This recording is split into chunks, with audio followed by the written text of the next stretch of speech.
Boom. Hey internets, I got a good inquiry from my people at Lavish Stoner brand. So this brand has been following me for quite a while. I see them liking everything on my Instagram and just definitely interacting with me on a high level. So I appreciate you guys at Lavish Stoner brand. They asked if I could do a video on wholesale pricing and partnerships. But I'm just gonna focus on wholesale, how to price your wholesale apparel for this video as titled.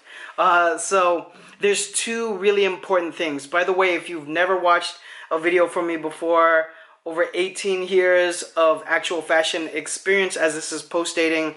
I got my first job designing clothing at a small skate company in 2000.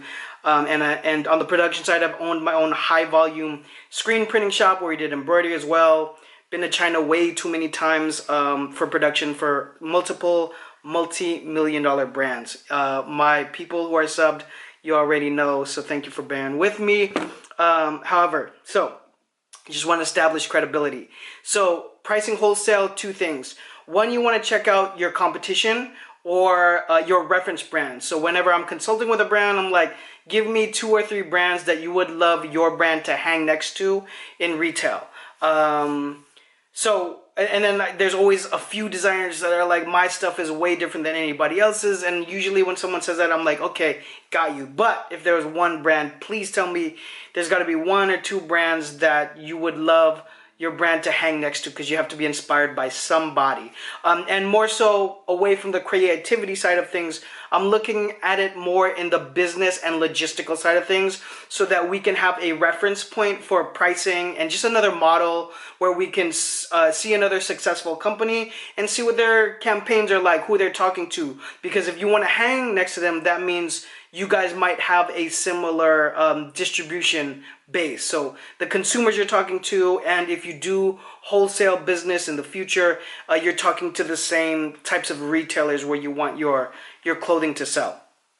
Having a reference point for them, and then now getting into more detail, we can see where their price points lie for whatever category you are designing. So if you're making jackets and trying to get that out there, then you can see if your reference brands have jackets that range anywhere from $110 to like $200, then you can then strategically say in the market, you can intelligently say some of the brands that are moving right now have styles that are right around $100, and then I always say to charge competitively. So I would go for $100. Or if your reference brands are selling shirts at $34, I might go at $32.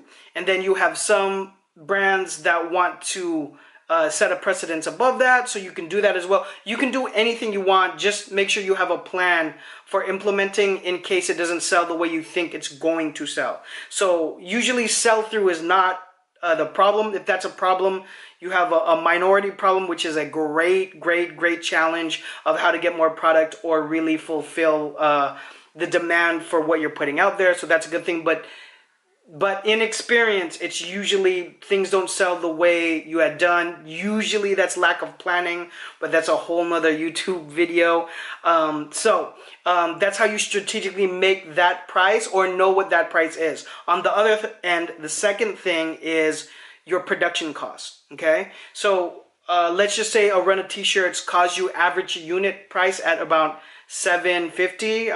I'm just throwing that number out there.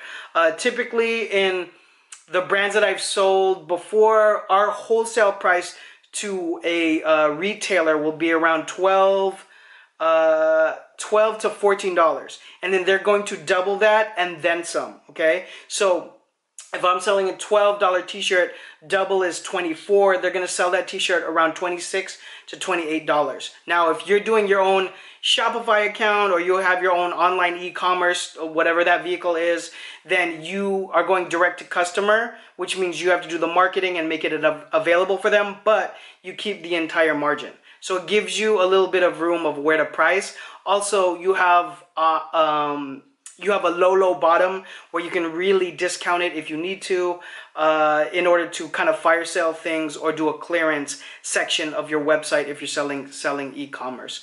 But you want to be competitive with the brands that are out there.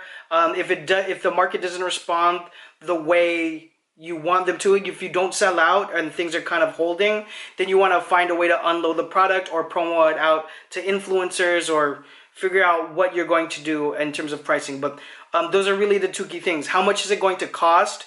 And making sure your margin is as high as possible. And then also seeing what competition is selling at. The other thing that I would bring up, which is not a big concern for a lot of my startup guys, but when you have a whole line plan of a lot of items, then you can kind of play with the percentages. And when you look behind the hood and see what our margin is on most garments, it's not as good as other businesses that really want the margin to be anywhere from 8 to 10 times. Sometimes in our line plan, we're taking a hit on a certain garment. So it's what some retailers would call a loss leader, and try to get them into the buy so they could buy other things around it.